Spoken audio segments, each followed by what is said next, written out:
ನಿರೀಕ್ಷೆ ತಲೆಕೆಳಗಾಗ. ನಾನು ಶಾಪ ಕೊಡುವುದಕ್ಕಾಗಿ ಬಂದವನಲ್ಲ, ಶಪಥ ಮಾಡುವುದಕ್ಕಾಗಿ ಬಂದವನಲ್ಲವೇ ಅಲ್ಲ. ನಾನು ಬೇಡುವುದಕ್ಕಾಗಿ ಬೇಡುವುದಕ್ಕಾಗಿ ಬಂದವನ ಸ್ಥಿತಿ ಗತಿಗೆ ಎಲ್ಲಿಯ ಮಾನ, ಎಲ್ಲಿಯ ಮರ್ಯಾದೆ. ಒಂದು ಗಂಡು ಮಗುವಿನ ತಂದೆ ನಾನು. ತಂದೆಯಾಗಿ ಮಗುವನ್ನು ಲಾಲಿಸಬೇಕು, ಪಾಲಿಸಬೇಕು. ಗಂಡನಾಗಿ ಹೆಂಡತಿಯನ್ನು ಕಾಪಾಡಬೇಕು.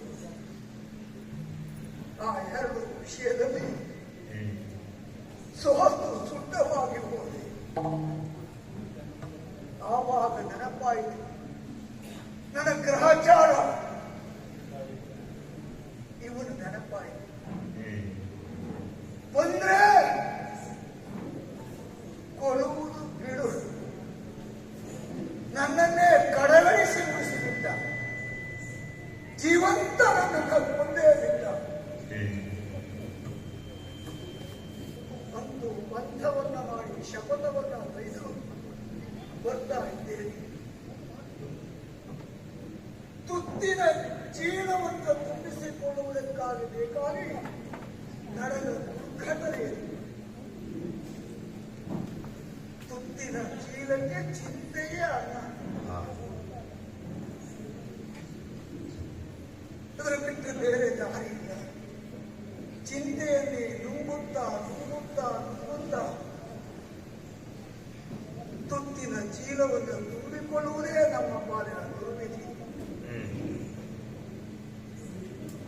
ಏನು ಮಾಡಿ ಸಂಸಾರವನ್ನು ಸಾಗಿಸಬೇಕು.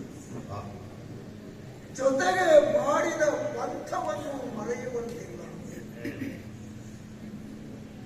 ಬ್ರಾಹ್ಮಣರು ಒಂದು ಅಷ್ಟು ಸುಲಭವಾಗಿದ್ದಾರೆ. ನಿಜವಾಗಿ ಬ್ರಾಹ್ಮಣರು ಅಂದ್ರೆ ಹೆಡೆ ಗಂಟೆಯ ಜಾತಿ. ಈಚೆ ಮೆಟ್ಟಿದ್ರೆ ಆಚೆ ತಲೆಯುತ್ತದೆ, ಆಚೆ ಮೆಟ್ಟಿದ್ರೆ ಈಚೆ ತಲೆಯುತ್ತದೆ. ಬ್ರಾಹ್ಮಣರನ್ನು ಮೆಟ್ಟುವುದು ಅಷ್ಟು ಸುಲಭ ಇಲ್ಲ. ಎರಡೂ ಕಡೆ ಮೆಟ್ಟುವುದಕ್ಕೆ ಹೋದ್ರೆ ಮೆಟ್ಟುವುದೇ ಬೀಳ್ತಾರೆ.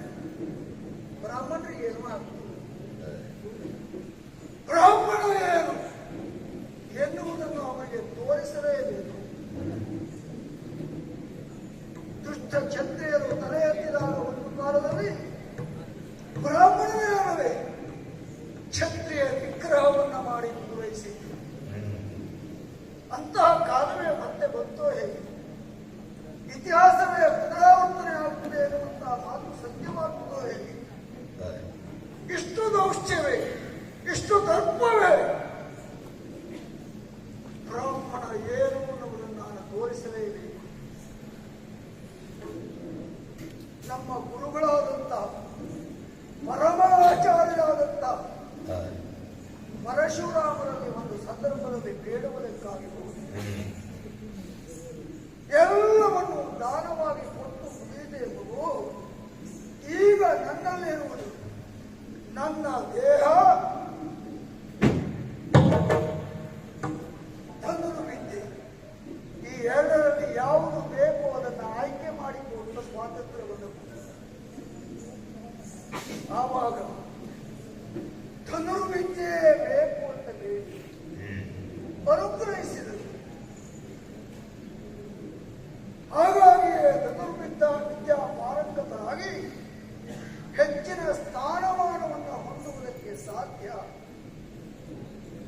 ತನ್ಮೂಲಕ ಧನವನ್ನು ಆರ್ಜಿಸುವುದಕ್ಕೆ ಸಾಧ್ಯ. ಆ ಮೂಲಕ ನನ್ನ ಮಗನನ್ನು, ನನ್ನ ಮಡದಿಯನ್ನು ಸಾಕುವುದಕ್ಕೆ, ಸರಕುವುದಕ್ಕೆ ಸಾಧ್ಯ ಎಂದು ತೀರ್ಮಾನಿಸಿದ್ದೇವೆ. ಏನು ಮಾಡಿ?